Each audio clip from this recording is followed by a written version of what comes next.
everyone. Welcome to a new and special episode of Legion of Superheroes versus Star Trek Strange New Worlds. Today we are talking about Season 2, Episode 6 of both shows, Who Am I?, which originally aired on the 3rd of November 2007 as our Legion episode, and Lost in Translation, which originally aired on the 20th of July 2023 is our Strange New Worlds episode. How the hell are you doing tonight, Matt? Doing all right, Bob.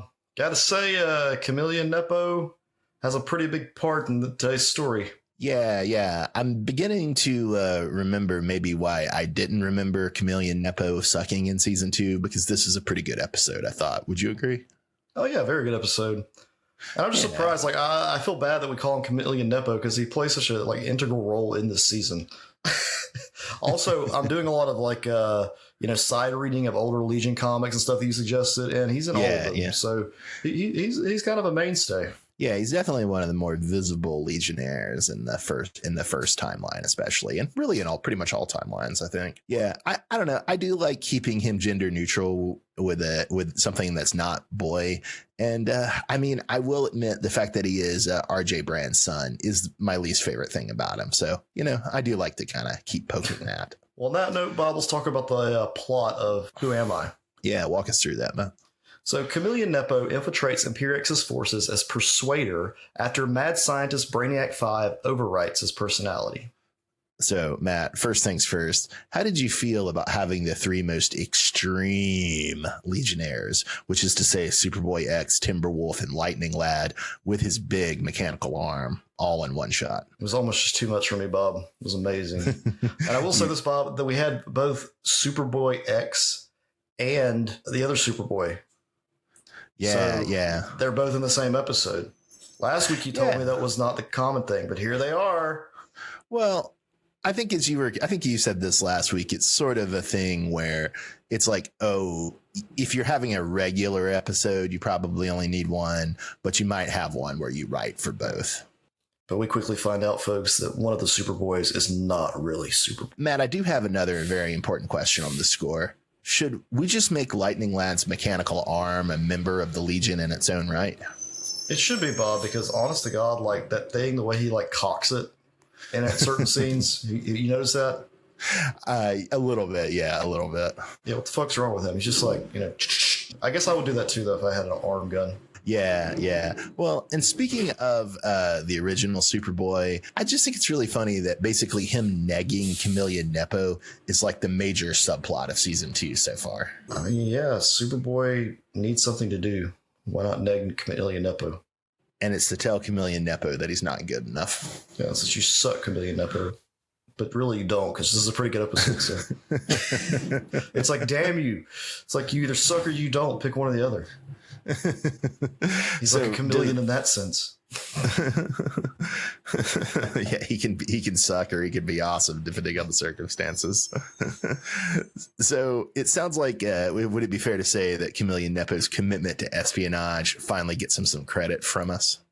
Yeah, I mean, when you just flat out volunteer to become a bad guy and not just look like the bad guy, but legit become the bad guy. Yeah, have mad scientist Brainiac 5 overwrite your personality. You're taking it to a new level of commitment. So is Brainiac 5's hover chair new? Have we seen that before? No, we haven't seen his stupid chair before. He's so dumb. What is that? He's like Professor X and Morbius and everything in one. Morbius? Oh, okay. I guess I sort of see what you're saying. Yeah, there's a little bit of Chief from the Doom Patrol vibes too. Did I say Mobius? Not Morbius. Mobius. Oh, the new guy. Yeah. Morbius is a vampire. Mobius is a time traveler in a chair. I'm like, why is Bob so confused? No, you're still wrong. His name is Metron, and the chair is the Mobius chair. There's my confusion. My bad. I'm confused. Makes me so happy.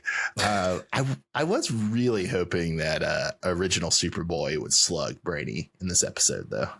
Yeah, I was hoping he'd take his chair and throw it into space. Well, Matt, that would have unfortunate connotations. I really did enjoy Chameleon Nepo's line. I'm not some stupid shape-shifting teenager. I'm Persuader. Persuader gets his powers from his atomic axe thing, right? I don't really think he has powers. I just think the axe is special, I think. Yeah, okay. Because he has to have it in order to not age or something. I don't know. I don't know a lot about him. I think I've just, from what I've gathered from all the episodes I've seen with him in it, it's like he has to have the axe to do his shtick. I think it's just a rare and important weapon. I don't think it's like it's not a cursed weapon. Does it give him some special powers? No, I think he's just like good at fighting and he has the axe.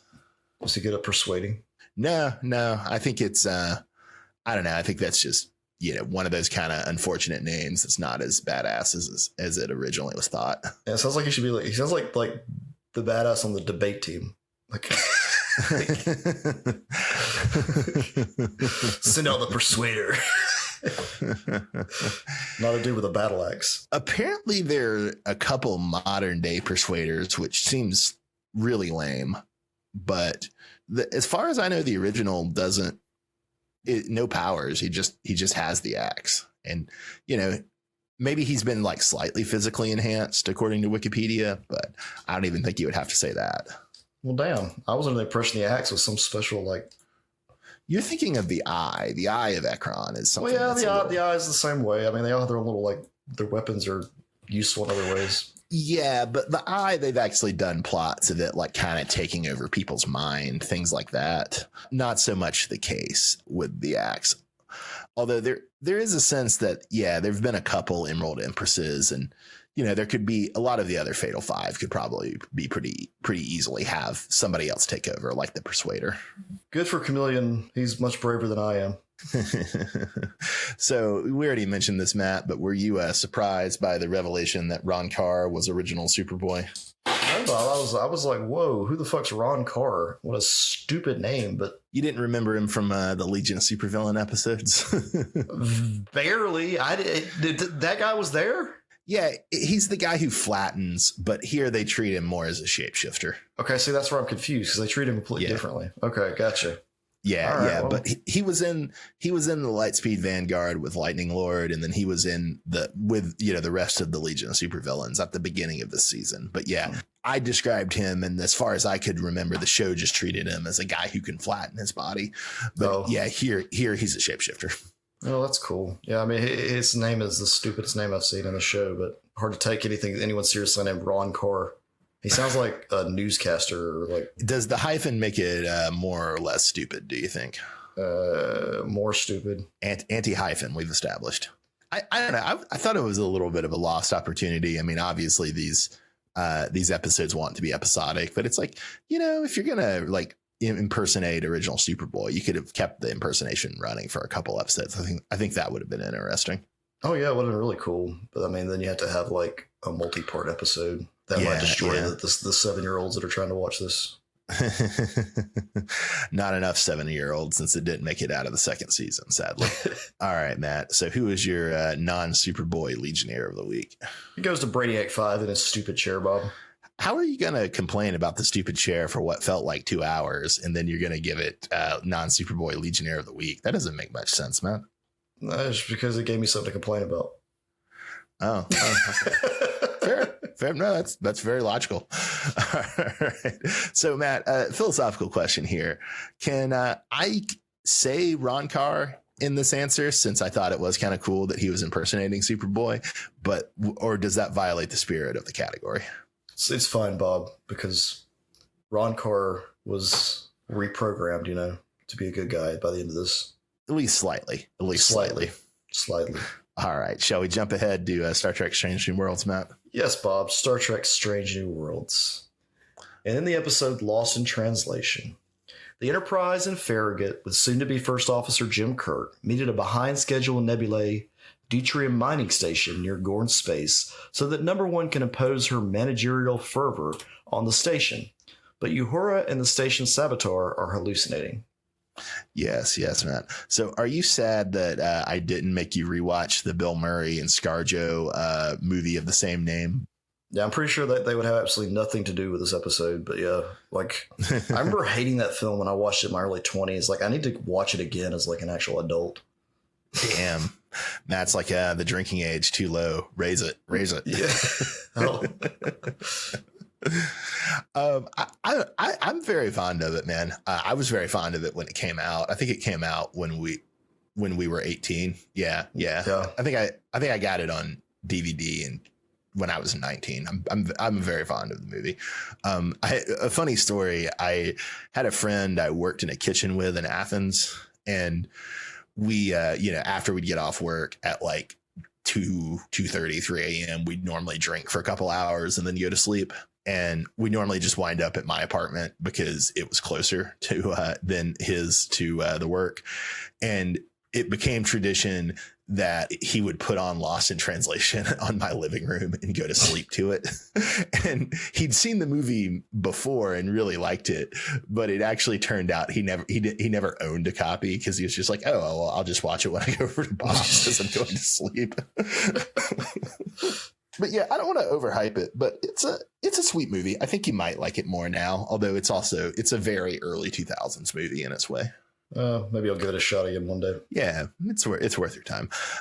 So I will say I did enjoy. We have more Pike speech banter here. So number one was afraid she missed the speech, and then Pike has to confess, well, he already started it without her, but Uhura fell asleep. It's very funny.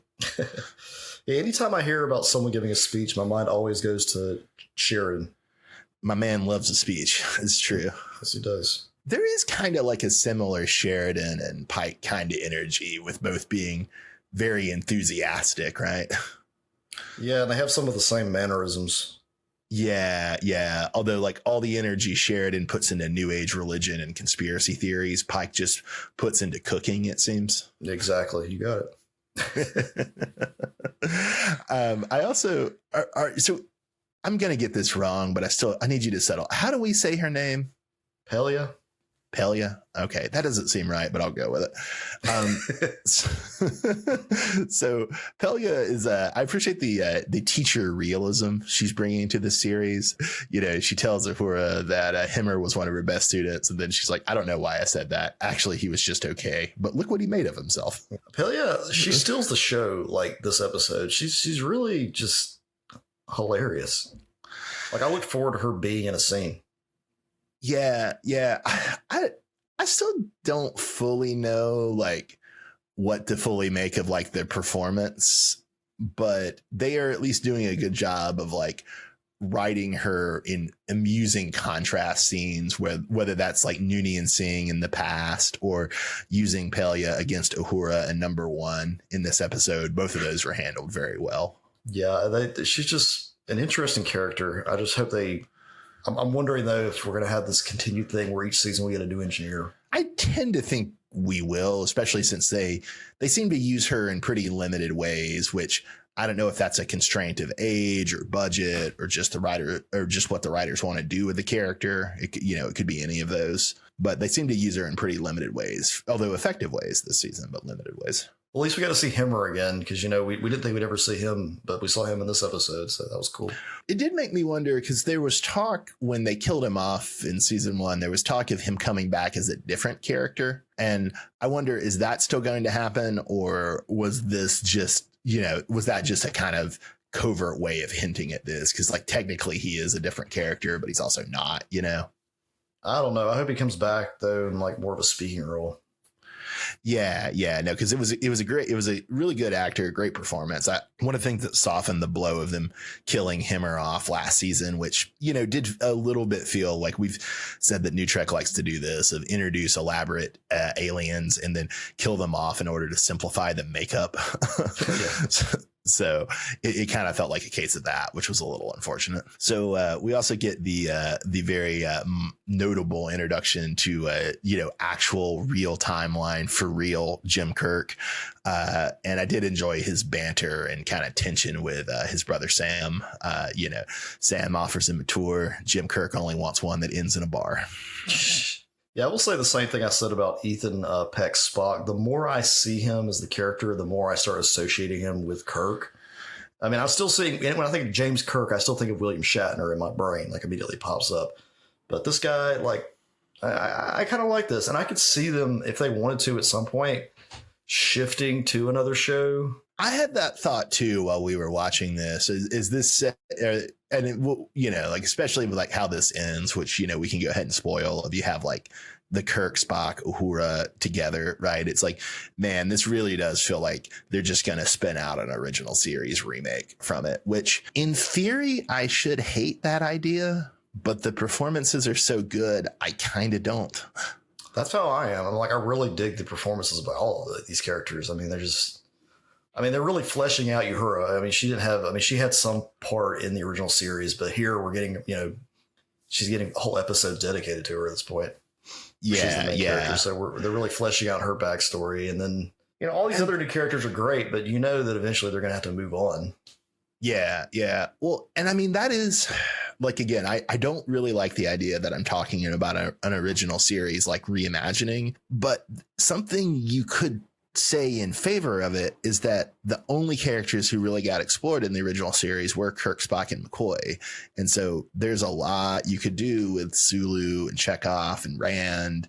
And I mean, certainly we've seen what they've done, like you say, with Uhura and Chapel already on this show. Right. There's a lot of material they can work with. It kind of gives people a starting point if they want to say like they watch the original series, but they're not really watching the original series. They're watching New Trek. Like I don't even know what you would call it at this point, because it's not really, when I think New Trek, I think of Discovery. I don't think of the Kelvin verse. Some people have taken to calling it like Paramount Plus Trek, I think. Paramount Plus Trek. Okay.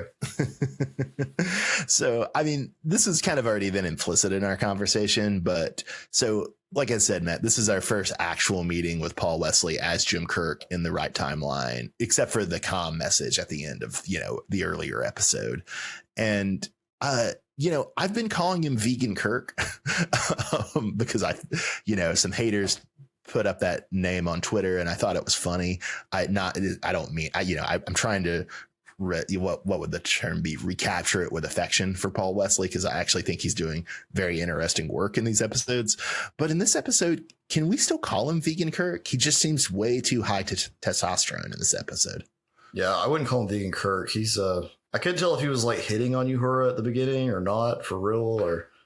Well, that was what was great about it, because Uhura thinks he is, and like our our expectations of Kirk as a character have us think he is, but like no, he actually like sees that she needs help and he's trying to help her. And you get like a real like sob story about his dad and how he and his brother are always like in competition. I mean, he just shares all this information. You're like, okay, like it's. Well, and I also, I don't know what you thought of like the Sam and Jim relationship, but I thought it was good that it was like, they do play Jim as kind of a prick.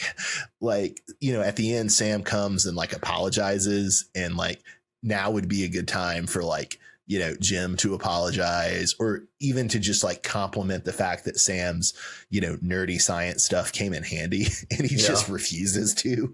So it's like they do a really interesting job of like portraying him as like this very capable, charismatic, attractive character, but he's also kind of a prick.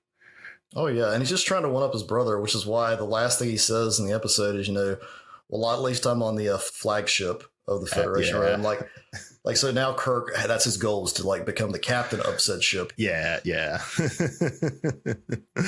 was good. I guess to keep going a little bit, RIP to the saboteur, Saul Ramon. He actually got a pretty cool death, I have to say. Yeah, best death in a Star Trek show in Saul Ramon. Certainly it was better than anything in Picard season 3, he said with great bitterness. So we have the great subplot as. Oh, and I take that back, Bob. I think, okay, hold up though. You got to remember the Changeling froze the same way. So. Yeah, but this was better. Yeah. Okay. I will say that was another cool death, but it was kind of the same. So we understood what was going on and why Saul Ramon was doing what he was doing that led to his death. We never understood what was going on with the Changelings in Picard season 3, Matt. They were waiting for Cisco to show up. That's what they were doing. Yeah, that's what you and the Changelings have in common, bro. Yeah. Just waiting for Cisco. So you mentioned the side plot already in your plot summary, but it's we have a really amusing contest of what we could call maybe Pelia's instinct versus what Pike describes as number one's managerial fervor. Yeah, the whole side plot in this episode was really well written, and at the end of this part where like number one does get under Pelia's skin with her rank comment. Do you think she actually got under her skin though? She did, because she could sell in her. You can see in her face.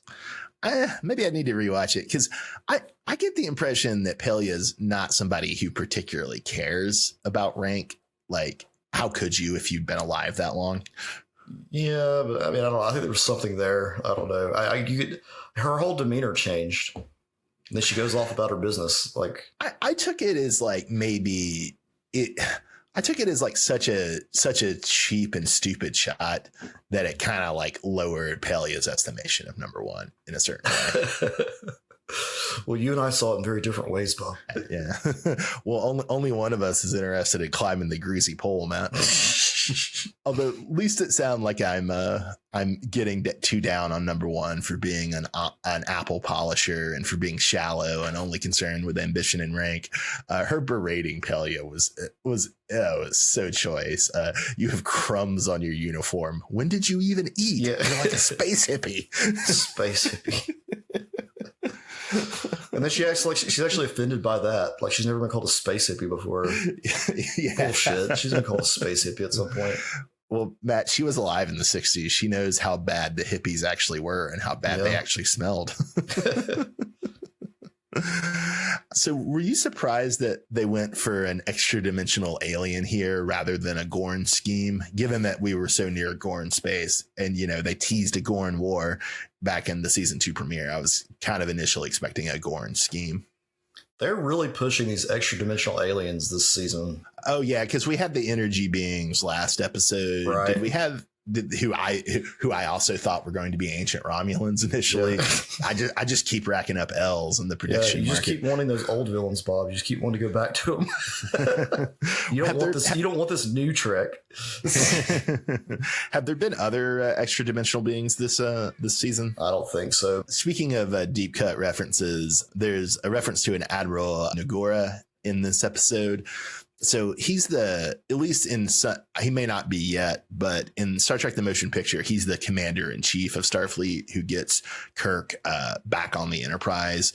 I think he is cut from he was supposed to be an actor in the motion picture, but I don't think they filmed any scenes with him. But the character is still mentioned, I believe, and he shows up in the motion picture novelization. And he also has been in some other novels. Most notably for me, there's a really cool novel series called Vanguard. That's like it's a kind of serialized kind of interstellar politics story set around the time of the original series. And Nagora is an important character there. It's very interesting stuff. Okay. Yeah, I don't think I've read Vanguard. I think it's 8 novels or so. It's really worth your time. I haven't read a lot of the 21st century Star Trek novels, but that series I read on someone's recommendation. I really liked it. It's basically like set on a space station, kind of DS9 style. And then there's like, I think 3 ships that are assigned to the station. And so novels kind of shift focus about, are they focusing on the station? Are they focusing on a ship? And it's kind of doing DS9 style politics for the original series, if that makes sense. Oh, that's really cool. Yeah. Yeah. So did you appreciate, we kind of already mentioned this, but did you appreciate Jim Kirk and Spock bonding over being too high T for Sam Kirk? Did all these first kind of feel cringe to you at some point though, Bob? They easily could have, but they didn't. They kind of worked for me. Like I enjoyed Kirk insulting Spock's chess game to Uhura. Yeah. I enjoyed the kind of continuation of crapping on Sam Kirk. It's been a fun bit, I think. I was really afraid it was going to get like super cheesy, but it never did. So yeah, they did a good job with that. Like I felt like I was waiting for somebody to make some stupid ass comment that like refers back to the original series or something, and I was going to just come across the screen. So I do have one question to pose to you. So, traditionally the kind of big triangle of Star Trek, right, is Kirk, Spock, and McCoy. But in the JJ movies, for reasons of inclusiveness, which I get and I don't want to diss, they really push the focus on being like Kirk, Spock, Uhura, right? Mm-hmm. And it seems like they're going to keep going with the Kirk, Spock, Uhura thing. Even if they ever do this original series spinoff remake we're talking about, like that seems to be the way they're going. So I don't know, just in general, do you prefer the Kirk, Spock, McCoy or the Kirk, Spock, Uhura triangle? I mean, I didn't like the Kirk, Spock, Uhura triangle in the JJ movies, but I'm willing to give it another shot, like with some competent writers. I think it could be fun. Yeah, no, that's a good point. And I don't know. I think conceptually, I do think the Kirk, Spock, McCoy triangle is nice because it's like Spock is logic, McCoy is compassion, and Kirk is the synthesis, Right. And I don't think there's a neat sort of like personality dyad among Kirk, Spock, Uhura. So that would be I appreciate the greater inclusivity there, but I just think I don't know. I just don't think it's as thematically rich as Kirk, Spock, McCoy. Yeah, until we meet the McCoy of this world. Yeah. Wouldn't it be kind of funny since arguably, and I mean, I think Zoe Saldana is a good actress, and I don't want to diss her. I'm fine dissing the Chris Pine and the guy who played Spock in the movies, though. But it is kind of funny that I feel like what's his face who played McCoy in the JJ movies is like the only like genius performance in those movies. Oh, he is. I really thought DeForest Kelly would have been aged down was in the film. Yeah. But I've said before, he was doing his best DeForest Kelly impersonation. So yeah, no, that's totally why it was so good.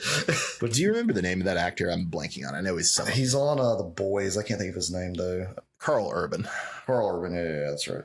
Well, so wouldn't it be funny if in the hypothetical original series remake, like Kirk, Spock, Uhura were great, but McCoy was terrible? Like they got a terrible guy to play him. It didn't work at all. I just think that would be kind of just historically funny. Yeah, it would be pretty funny. That'd be awful. Yeah. Maybe hell, man, if Carl Urban's doing The Boys, maybe they can convince him to come over to this hypothetical project after The Boys wraps or while The Boys is going. Yeah. I think it'd be good. I think you're right. I think he would be like the best. He would be your best shot at McCoy, like if that's what you're going for. And McCoy is supposed to be older than the other characters too. So it fits. Yeah. Yeah. All right, Matt. Who was your character of the week? Gonna give it to Pelia, Bob. Nice. I definitely understand and respect that. I think I'm going to give it to Himmer. It's really nice to see him again, even though, like you said, it's not really a speaking role, which kind of sucks, except for on the recording. Episode of the week, Bob, goes to Lost in Translation. What? I mean, yeah, obviously. All right. Well, this has been Star Trek Strange New Worlds versus Legion of Superheroes. We are Uncanny Treks. Thanks for listening.